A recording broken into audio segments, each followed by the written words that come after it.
When we started this conversation this morning, I said, okay, what determines a team if a team's elite? So let's go through some criteria. So what are your qualifications? All right, my qualifications: past and present success. Okay, sure. Historic past and present success. Recruiting. You can't be an elite program unless you recruit at an elite level. You can have a good team once in a while.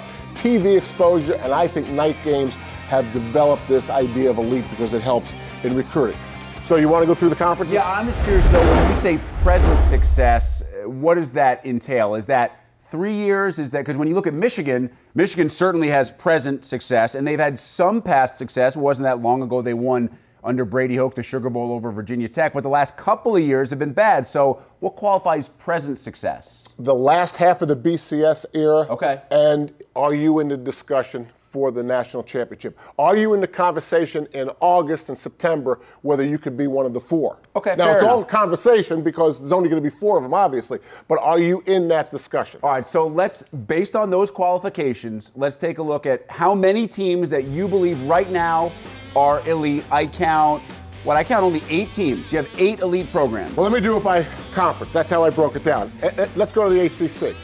Florida State's an elite program. There's not another elite program in that conference right now. Notre Dame is an elite program, and it's an independent sure, they play the ACC slash schedule, ACC. sure. So I would say Florida State's an elite program, Notre Dame's an elite program. And this is just as important. Here's the ones that have fallen from grace that could be elite programs, have been elite programs. Miami. Miami at one time was the elite of the elite, right? Jimmy absolutely. Johnson, Jimmy Johnson, Dennis Erickson. But they're not an elite program now. And Al Golden's taking a lot of heat about it. Yeah, and it's going to be, it's harder to be elite now than it ever has been. I would agree with the Miami falling off, absolutely. ACC, I think you got it nailed. Okay, let's go Big 12. I've got none. There's no. Oklahoma is not an elite program. I think they've fallen from grace. I think Oklahoma and Texas historically have been elite programs. Okay, they don't demand nighttime TV. It's not a big. I know they were on against Tennessee this weekend, but I don't think anyone's on the edge of their seat waiting to see Oklahoma play. When Barry Switzer was there, they were running the wishbone. If you couldn't get to a TV, you'd knock people over to get to a TV to watch Oklahoma. Now Texas is also an interesting argument because they still recruit. They still have a ton of exposure, a ton of financial backing. They're not there. They no longer have the advantages that they used to have. Okay, they're in a conference that doesn't have a championship game. They've got their own TV network, which has caused a rift and drove Texas A&M out of their conference. So they no longer play Texas A&M. This is a different Texas than it used to be. They used to have all kinds of advantages, other than financial advantages right now. Yeah, they still recruit really well. You said the second half of the BCS there. I mean, Vince Era led them to a national championship last decade. To say that Texas recruits really well, then something's wrong with the coaching. All right, so you have nobody in the Big 12. All right, let's move on to the next league. Pac-12. Okay. USC. And that's it. That's it. There's very few elite Which is programs. amazing when you think about how much love the Pac-12 is getting right now.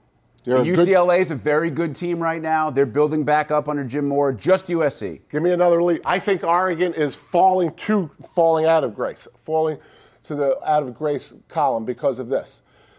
The Nike thing really gave them a boost. You got Chip Kelly there. You got the uniqueness of the spread, the uniforms. Uniforms are no longer unique. People have caught up to the spread. See, but I think Oregon meets your qualifications. Maybe you're looking to the future to say that Oregon will not meet your qualifications. But right now, they recruit pretty well, especially considering where they are.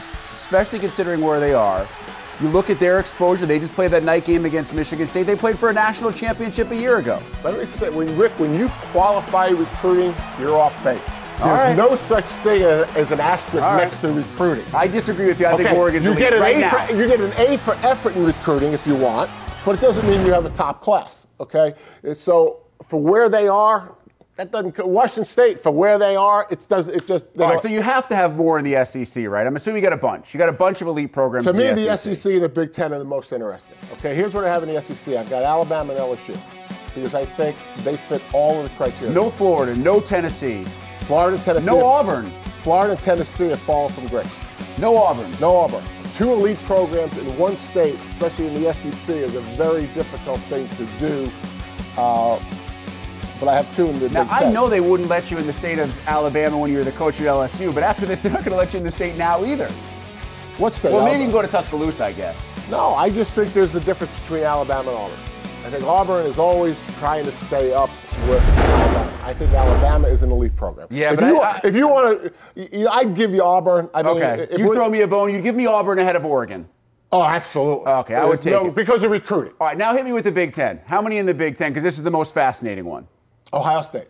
Meets every criteria. Michigan State, you look at historically. Michigan State, yes? Yes, Michigan State, yes. You look historically in the 60s, you look at a place where there was opportunity for African Americans from the southeastern part of the country. I mean, they have been cutting edge. There was a little bit of a dead period before Mark D'Antonio got there. And now he's got them back being an elite program. Rick, do you realize this recruiting class, 2016, will be the first top 10 recruiting class Mark D'Antonio has? That was the only missing piece for Michigan State. He and his staff turning 2 and 3 stars into 4 and 5 stars. Now they're getting 4 and 5 stars. Right. So I've got Ohio State, and I have Michigan. Michigan's an exception, a little bit like. Hold on. I have issue with this. Okay. You just told me you can't have 2 teams in the same state with Alabama and Auburn. I said in the South. You're talking about me for qualifying my qualifications. Come on now. Well, there's a reason. Recruiting is not always under the control of the coaches as much in the South. Michigan's a very interesting debate. Michigan, I think, is an exception, just like Notre Dame is an exception. Even if Notre Dame wasn't having the success it's having under Brian Kelly, they still would be an elite program. I think it's an exception. Fallen from grace, obviously, Penn State and Nebraska. This is a so I think discussion. potentially, the SEC and the Big Ten have the chance to have the most elite programs.